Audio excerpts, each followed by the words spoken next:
Namaskaram andariki. Today I am very happy to share something about one of the most powerful festival in our culture. అదేనండి Mutyalamma festival. మీకు తెలుసా Mutyalamma festival Ugadi రోజున ఎందుకు జరుపుకుంటారని? తెలిస్తే comment సెక్షన్లో comment చేయండి. మా ఇంట్లో ఉగాది ఇలా చాలా ప్రత్యేకంగా ఉంటుందన్నమాట. మా ఇంట్లో ఈరోజు ముత్యాలమ్మ అమ్మవారిని ప్రత్యేకంగా పూజిస్తాము. కొత్త సంవత్సరం అమ్మ ఆశీస్సులతో శుభంగా సాగాలని కోరుకుంటామన్నమాట. ఈ ముత్యాలమ్మ పండుగకి చుట్టాలను పిలిచి ఘనంగా సంతోషంగా జరుపుకుంటాము. ముందుగా దేవతని పాలతో అభిషేకం చేయించి తీసుకుని వచ్చేటప్పుడు దేవత పూనుతుందన్నమాట. చూడండి, వీడియోలో కనిపిస్తుంది కదా.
తర్వాత నచ్చినన్ని ఆటలను కోస్తాం కూడా.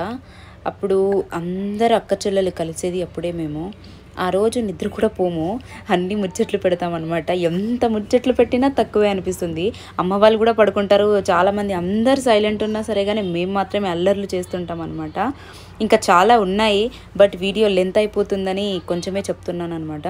మీకు ఇన్ డీటెయిల్గా ఇన్ఫర్మేషన్ కావాలంటే కమెంట్ సెక్షన్లో కమెంట్ చేయండి. తప్పకుండా నెక్స్ట్ వీడియో చేస్తాను నేను. ఇక్కడ డాన్సెస్ కూడా చేస్తాము, చాలా బాగా ఎంజాయ్ చేస్తామన్నమాట ఆ రోజు. చూడండి ఒకసారి అందరూ చిన్న పెద్ద అని కాకుండా అందరం కలిసిపోయి ఇలా ఆడుకుంటున్నాము అక్కడ.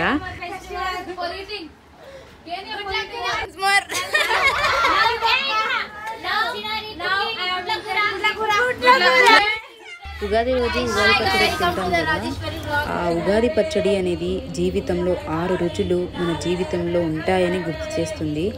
అమ్మ పూజ మనకు చెబుతుంది ఏంటంటే జీవితంలో ఏమొచ్చినా అమ్మ ఉన్నంత వరకు మనకు భయం ఉండదని చెబుతుంది.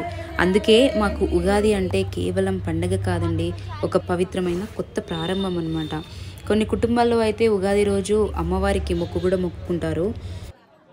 చూడండి వీడియోలో కనిపిస్తున్నారు కదా, అతనేనండి మా ముద్దుల మావయ్య. మా అందరికి ఎందుకన్నానంటే మా అమ్మమ్మ వారి ఫ్యామిలీ చాలా పెద్దదనమాట. అందరికీ ఒక్కరే అనమాట మావయ్య, అతనే మా ముద్దుల మావయ్య. చూస్తున్నారు కదా, ఉగాది అంటే కేవలం కొత్త సంవత్సరమే కాదు, మన కుటుంబం అంతా ఒకే చోట కూర్చొని పాటలు, నవ్వులు, చిన్న చిన్న మాటలతో చిల్ మూమెంట్స్ ఎంజాయ్ చేసే రోజు అనమాట. ఈరోజు ఇంటి వాతావరణమే వేరేలా ఉంటుంది. అమ్మ వండిన రుచుల వాసన, మళ్ళీ ఇప్పుడు సిస్టర్స్ చేసే జోక్స్ ఉంటాయి కదా, ఇలా అందరు కలిసి ఉండే సమయం చాలా అరుదనమాట. ఆ రోజు ఫోన్లన్నీ పక్కన పెట్టి ఒక్కసారిగా కుటుంబం మొత్తం కూర్చొని మాట్లాడడం అనమాట జరుగుతుంది. అది కూడా ఒక పూజ లాంటిదే. ఇలా చిన్న చిన్న క్షణాలే మన జీవితంలో చాలా పెద్ద పెద్ద జ్ఞాపకాలు అవుతాయి కదా. ఈ ఉగాదికి మా ఇంట్లో మేము చాలా చాలా ఆనందంగా హ్యాపీగా గడుపుకున్నాం అనమాట. ఆ హ్యాపీ మూమెంట్స్ని మీతో పంచుకుంటున్నందుకు నేను చాలా హ్యాపీగా ఫీల్ అవుతున్నాను. మీ ఇంట్లో కూడా ఇలా అందరూ కలిసి నవ్వుకుంటూ రోజు మొత్తం హ్యాపీగా మెమొరీస్లతో గడపాలని కోరుకుంటున్నానండి. మరిన్ని మంచి వీడియోల కోసం లైక్ చేయండి, షేర్ చేయండి అండ్ సబ్స్క్రైబ్ చేయడం మాత్రం మర్చిపోకండి.